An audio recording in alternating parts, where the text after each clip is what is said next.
Why, hello, ladies and gentlemen. On today's show, the Padres offense comes back with a vengeance, albeit against the Cincinnati Reds pitching. But even still, we get a big bunch of old hits from the first baseman who must not be named. Jurickson Profar continues to look like a superhero. Another great start from McKenzie Gore. Tommy Pham continuing his revenge against the Padres. And a listener question, guys. Let's get on to it. You are Locked On Padres, your daily San Diego Padres podcast. Part of the Locked On Podcast Network, your team every day.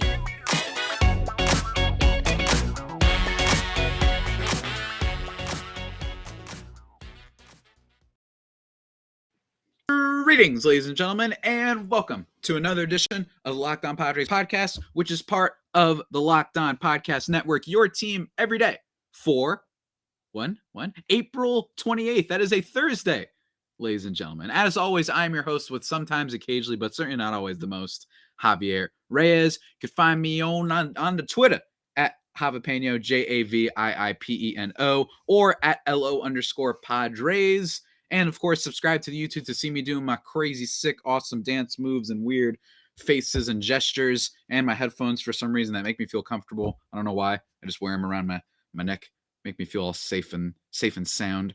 Shout out capital cities. Anyway, you can check out that, guys, if you would like to. And of course, thank you for making Locked On Padres your hashtag first listen every day. We are free and available on all platforms. And today's episode is brought to you by Blue Nile. Be sure to go check out that place for all the good jewelry needs, because jewelry is cool and it's a nice thing to give to people that you care about very much. More importantly, guys, today's episode got a good one for you. All right, we're talking about the last two games ever since, what is it, Tuesday? Hold on, today is going to be so Tuesday and Wednesday's games. We're going to be recapping them, talking about Joe Musgrove's game, talking about McKenzie Gore's game, any kind of takeaways from them. Because I will tell you, even though they were messy games against a messy and bad team in the Cincinnati Reds, so much fun. All right. I had a blast watching them. And sometimes, even against bad teams, you like to beat them up. You like to see your offense come alive a little bit. And that's what kind of happened. But we're going to start with the latest game. And that was last night's game by the time you guys are listening to this or watching to this. The Padres won by a score of 8-5. First and foremost, Mr. McKenzie Gore making his third start of his MLB career? His third start. And did he falter? No, ladies and gentlemen, he did not. He goes 5 innings in this one. Doesn't go the distance necessarily. Actually found himself getting up there in pitch count pretty early. But nonetheless, still very effective. 5 innings, 1 earned run on 5 hits, walked 2, and struck out 10. First time. Hopefully the first of many times he reaches that double-digit strikeout number for his career. And to be honest with you, I thought he looked good. Now, it is the Reds. And let's be clear that the Reds are incredibly bad at hitting left-handed pitching. Oh my Lord Almighty. And of course, McKenzie Gore being a left-handed pitcher, that probably helps against them. I wish McKenzie Gore can make all of his starts against teams like the Cincinnati Reds. So you do have to take part of what McKenzie Gore did with a grain of salt. But even still, I did like that he generated 11 whiffs on his fastball, 17 whiffs in total during the game. The slider especially was effective. He got right when he was kind of faltering a little bit, right when he really needed to get, in order to get those 5 innings, in order to get the win for himself, he needed to get some batters to swing at some stuff, and he got a slider to go by Reds batters, which was very good most times. And the fastball, which he relied on 59% of the time, was effective. It rode.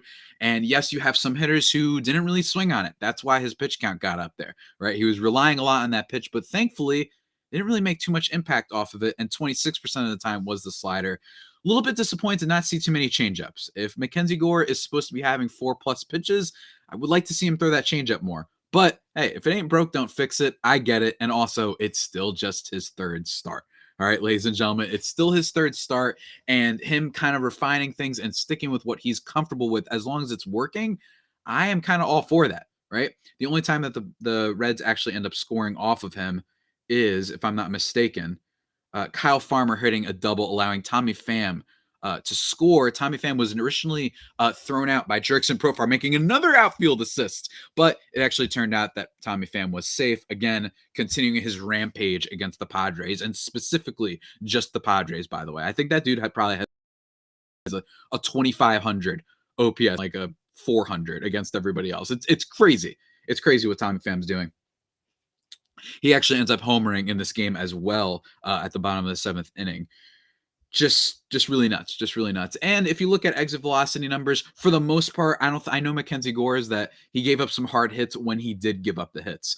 They were hit pretty hard. But for a rookie pitcher, I don't necessarily look into all that. You know what I'm saying? I don't necessarily look into, unless it's really insane, unless it's like every hit that the batters are hitting has an exit velo of like 99 or 103, right? And then they're not falling for hits. Then I look at it. But otherwise, when they give up hits, that's just kind of what I feel like happens with rookie pitchers. Even if it is fastballs and not changeups and off-speed stuff. Off-speed stuff tends to be, as we see with Joe Musgrove, who we'll talk about in a little bit, tends to be the stuff that guys are going to take deep. But with a fastball, you don't like to see that. Doesn't really matter to me, though. The fastball is carrying. It's got some zip to it, and he throws it with confidence. He's going to get better, and I don't even care if it was against the Reds. I thought he looked great, right? And the Padres offense, again, I don't care if it was against the Reds. Beating up on bad teams wasn't necessarily a strength of the Padres even when they were good last year, right? The Padres were struggling against the Rockies famously last year, even against the Marlins, who they're going to be playing up soon. They struggled against Pittsburgh early on in the year. So even still, winning the games that you need to win is still important.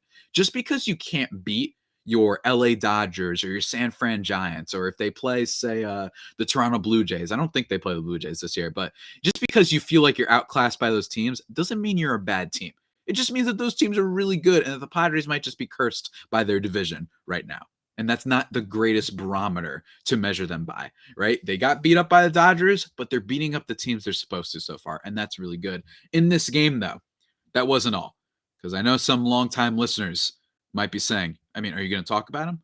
Of course I'm going to talk about him. Let me just say, first of all, in this game, we did get RBIs from Jurickson Profar, Luis Campisano, Jake Cronenworth, the first baseman who must not be named, and Manny Machado with a double. Manny Machado just basically, aside from like the first series of the year, I think, Manny Machado is just a constant for the Padres.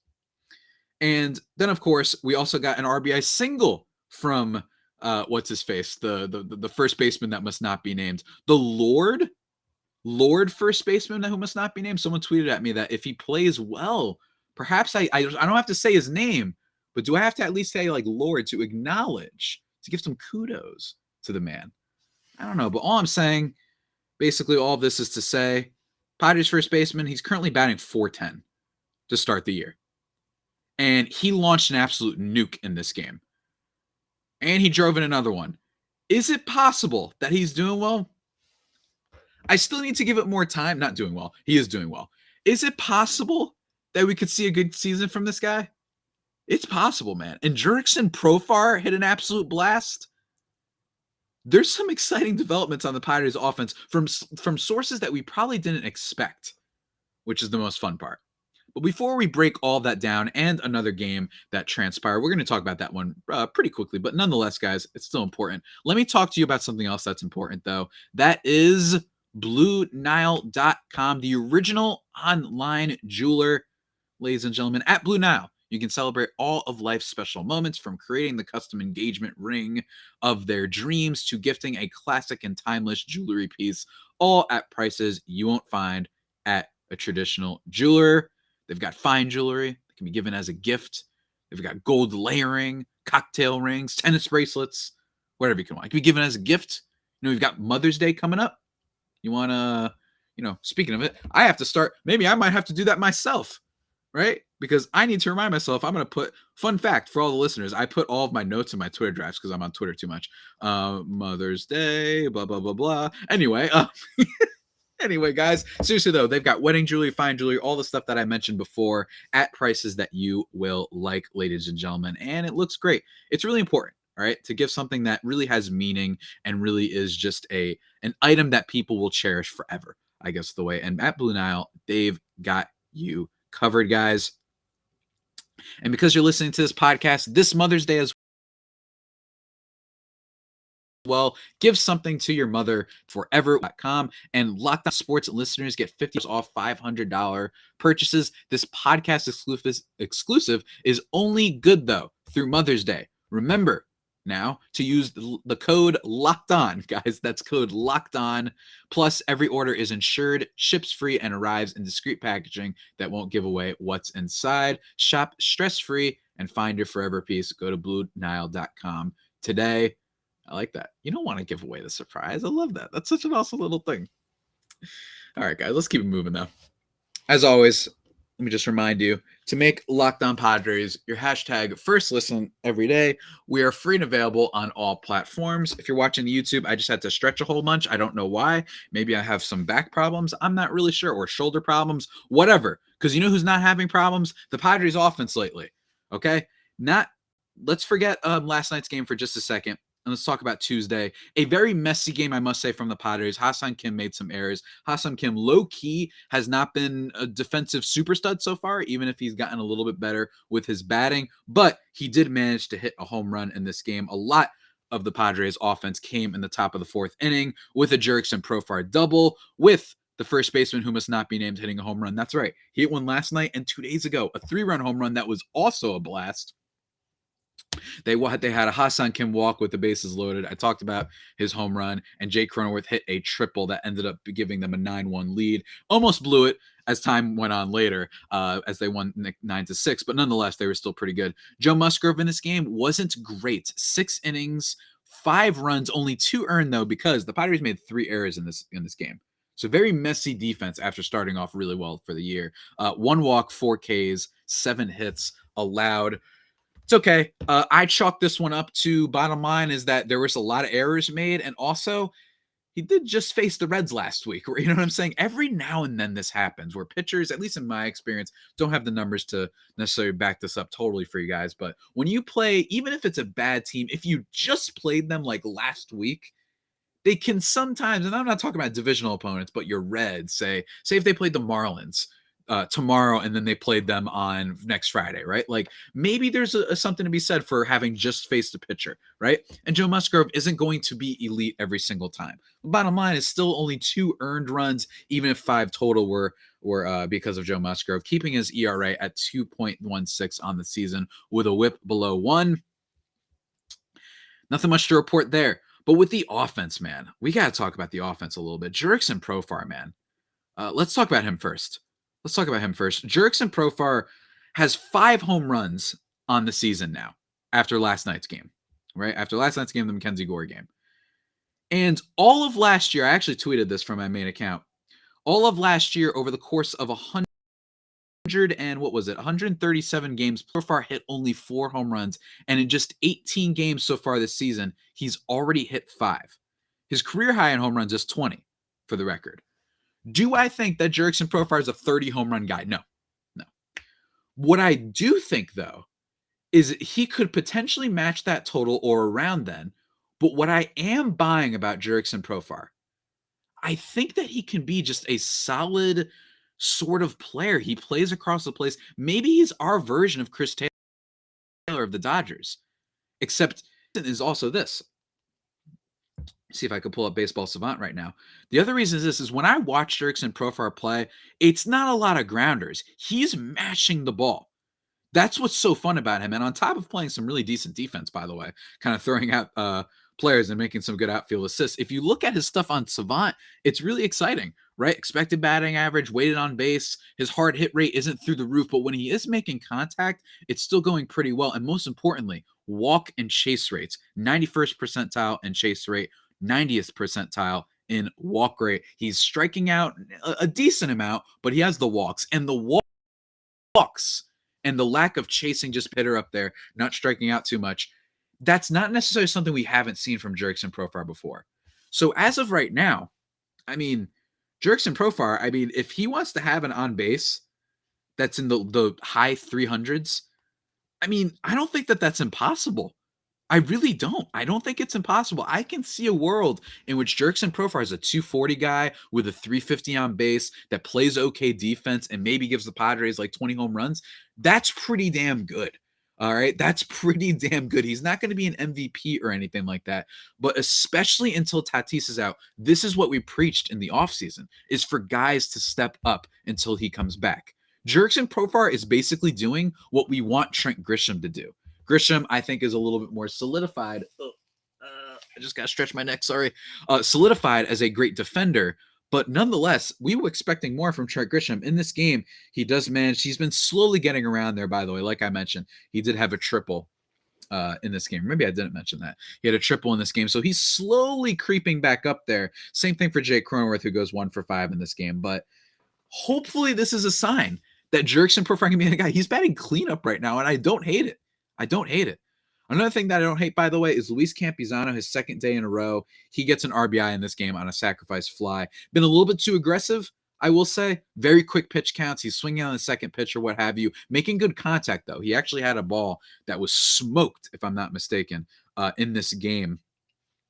Like something like 105 miles an hour. It ended up being a ground out, but he did hit the ball hard, which is a good sign.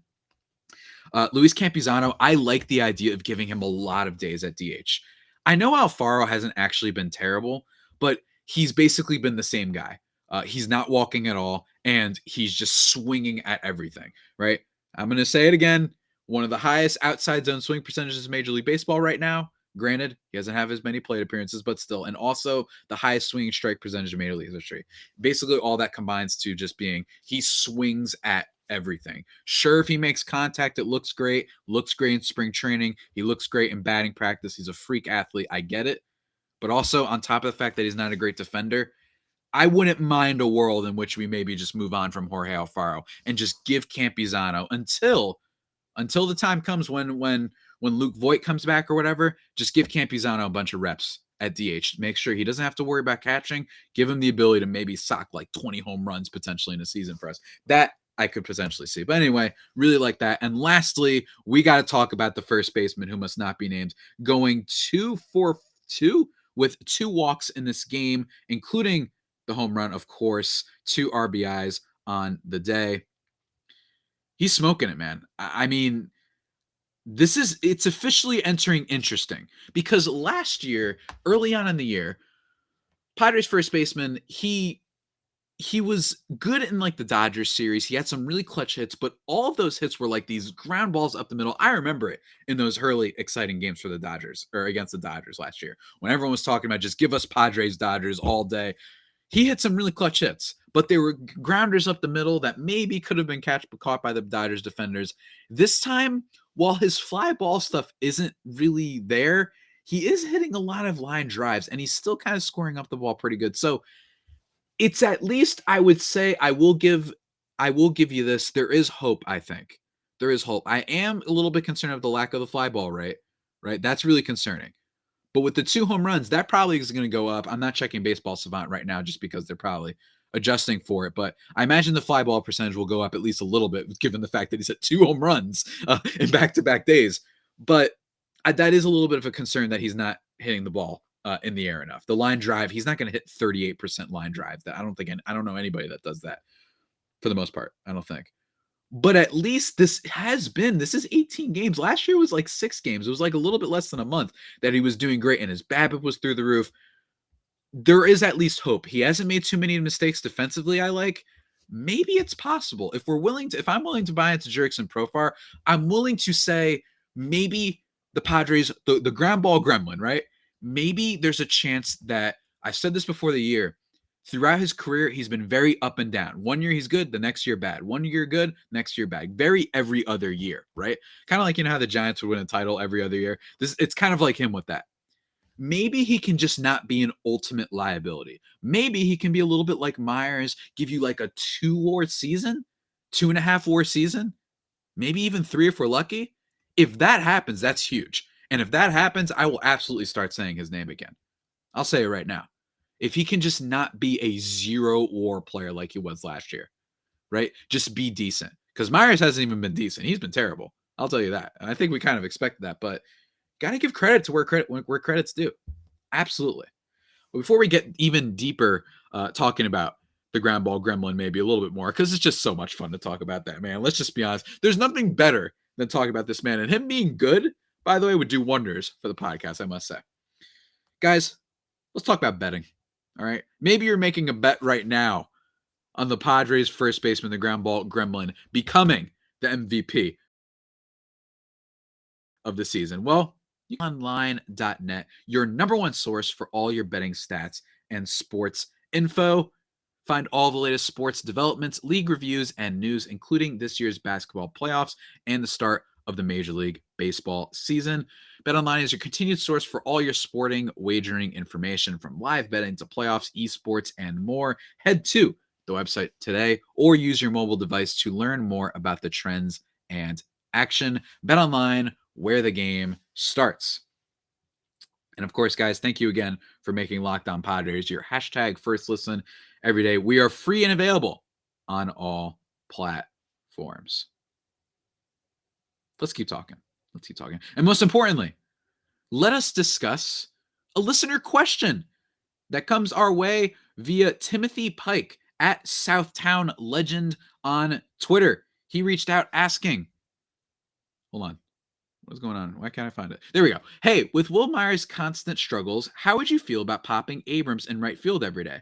I could see the outfield being left field Profar, center field Grisham/Azokar, and right field Abrams. Yes, Abrams is struggling at the plate, but he is going to get better. There is a reason he was so high on everyone's list. So bench Wil and have him just give Profar and Abrams days off every once in a while. So, thank you for the notion. Thank you for the question, Timothy, or Tim. Can I call you Tim? Is that cool? I think that with Myers, they're probably going to give him some more time. All right, he's not the best player in the world, but I just think that with Abrams not forcing the issue with his bat, I don't really see it right now, especially because he's been actually pretty good as a glove defensively. I don't think they want to move him from shortstop, right? I think they want to kind of keep him in that platoon with CJ, with Ha-Seong Kim, I mean. So that's not, by the way, an awful idea, though, is to put him in right field, though. I would actually like that. And actually, I still kind of like Azokar. I don't know. There's something about that guy. I'm getting some vibes that the Padres are going to trade that dude in a package and he's going to be like awesome for Cleveland or something like that for like a year. I don't know. I don't know. But I do think that this comes down to if Abrams forces it and Myers keeps performing the way he does, then I could see it. And I will say, unlike some other players on the Padres, right, and other just players in baseball, Myers last year, I know that his slash line wasn't the worst in the world, that he did hit for a hint of power. He wasn't as big of a liability defensively as in past years. Let me bring it up really quickly, just his slash line. Last year, he had a 256, 334, 434 slash line. It's not terrible with 17 home runs. Not awful. He did strike out a decent amount, but not awful, right? The problem is that a lot of his advanced stats, it didn't feel like he barreled the ball all that much. He didn't seem to hit the ball all that hard. So maybe last year really was a sign, because he didn't even get hot at one point, by the way. It's not like Wil Myers, with the exception of maybe like the very, very beginning of the season, he didn't have that stretch. And even during the bad years, he would have that stretch where he was awesome, right? When he hits for a cycle against the Rockies or the Giants or whatever the heck, right? Like he just didn't even do that last season. He was just the definition of mediocre. And if you just watch him, the ball, it's like off the end of the bat, or like it just didn't look good when he did hit it. I'm pretty sure his hard hit percentage and barrel rate was like among some of the lowest in the league last season, right? So that's my issue with him. Even when he was making contact, it wasn't the best of contact. It was winky dinks kind of singles and whatnot. And every now and then, yes, he'd draw a walk, but it wasn't pretty. It wasn't pretty.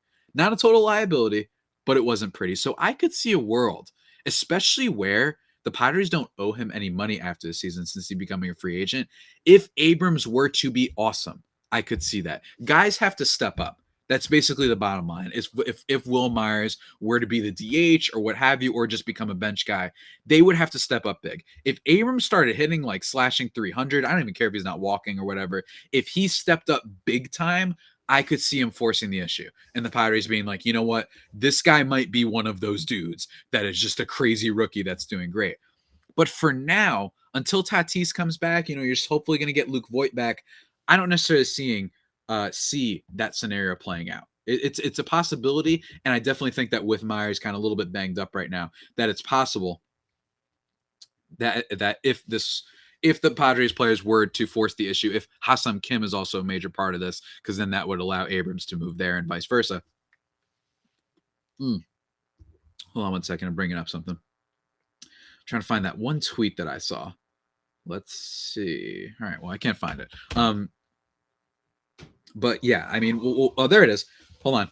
Sorry, guys. From Kevin AC, Padres' Wil Myers could be headed to the IL, and that could lead for Trace Thompson, my apologies, to join the club. He gets this a lot, I imagine, not to be mean, but brother of Klay Thompson, whose Warriors actually just beat the Denver Nuggets, so congratulations to them. They're moving on to the next round. With him headed to the IL, I could see for sure a lot more time given potentially to this Abrams thing. But with that Tracy Thompson report, it's probably more likely that that's what they're going to do. They've got Matt Beatty. Look, Abrams needs to hit. And he's shown so far that he might not be ready just yet. I think Campisano, after honing his skills a little bit more in AAA last season, maybe he's a little bit more ready and we're going to learn more from him. But Abrams, he didn't even play a lot above AA ball, right? Like, his potential is through the roof, but it just doesn't look like he's all that ready. Unless he pulls a Carlos Correa and is amazing immediately. I talked about this with Aram Layton on a previous podcast. Unless that happens, then I don't really see it. But either way, hopefully with the Padres first baseman, who's not hitting the ball in the air whatsoever, but he is hitting hard line drives and he's hitting some home runs now. Hiccups alert. Hopefully the Padres offense can step up. So even if Abrams isn't doing all this stuff, it ain't going to matter all that much. But Timothy, thank you so much for the question. And if you guys want to send questions, please at me at LO_Padres, at Javapeno.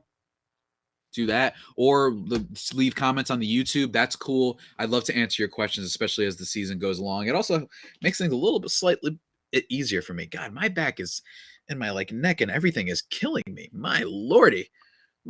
Just talking about Padres injuries is getting me injured. Jeez. I wish there was all right.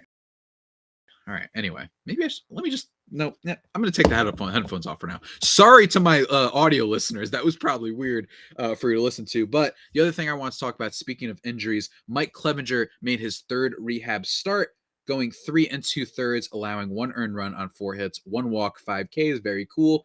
It was expected that this would be his final rehab start, and he could make his season debut next week, reading there from Kevin Acey, against the Cleveland Guardians, his former team. That is big news. And with McKenzie Gore having yet another great start, I'm very curious to see what happens when Blake Snell comes back from the IL. If Mike Clevenger's back and he's healthy and he's doing well, is it possible that the Padres head to a 6-man rotation? That's going to be a future episode on the podcast where I want to share my more opinions on that. If McKenzie Gore is just pitching like this, especially against other teams that aren't the Reds, for example, he might force that issue and the Padres to be like, maybe we should do this. We should experiment with it. I don't know. But with more players heading to the IL, unfortunately, with Voit, with Wil Myers likely, we'll have to see what happens. But I don't know, man. And obviously Tatis on the IL. We'll see, man. We'll see. It's not a notion that I would dismiss outright. The idea of a 6-man rotation. Definitely not. Yeah, that's about it, guys. It's basically all I got, right? I'd love to see Abrams all over the place. Love to see Ha-Seong Kim hopefully keep this up. Playing with the Reds. By the time you guys are listening to this, actually, the game probably, it's an early one that we have, and I won't be reacting to that one immediately. I'm actually planning on doing a crossover with Ethan Smith of Locked On Pirates. That should be a lot of fun for the upcoming Pirates series for this weekend, and that should be a lot of fun talking about both teams. Probably talking about Brian Reynolds a little bit because that's the big name and whatnot. Talking a little bit about Brian Hayes, who's actually low-key kind of having his breakout season a little bit right now, hitting for a lot of average, playing incredible defense. Love that dude. So that should be a lot of fun. He'll tell us what to look forward to for this weekend series. Again, the Padres aren't playing against the best comp, but even still, it is nice to see the offense get going a little bit and just have some good vibes, right? Even if they aren't going to beat and they're going to perform poorly against the good teams, I don't think that there's too many teams where I feel definitively that they're better, right? Giants, Dodgers, maybe the Braves a little bit. The Braves have been a little bit shaky. Maybe teams like the New York Mets who have been awesome this year, right? Teams like that. Otherwise, I don't know, man. I don't know. That's all I'm saying. And speaking of teams, I might as well plug myself a little bit really quickly. Over at Just Baseball, an article should be coming out soon. I'll talk about it a little bit more in the future. About the 5 most exciting teams to kind of bandwagon watch for 2022. The Padres aren't on there. I wasn't super homer about it. But if you're just looking to hear about some other teams you should root for and why, fun little read. And I'm trying to get back my writing muscles and what have you. So look forward to that. I'll probably plug it on my next episode. And yeah, that's basically it, guys. Hopefully you enjoyed today's episode. And as always, guys, remember to also go check out Locked On MLB, hosted by your boy, Paul Francis Sullivan. But please call him Sully. He takes you on a journey through major leagues, both past and present. It's lovely. Go check that out. And yeah, that's it. That about does it for today's edition of the Locked On Padres podcast, guys. The only pod that may be better than the Padres themselves. Remember to subscribe to wherever you get your podcast from. Subscribe on YouTube. Follow me on Twitter at JAVIIPENO and at LO_Padres. And until next time, stay safe and of course, stay faithful. My Friar Faithful homies, take care.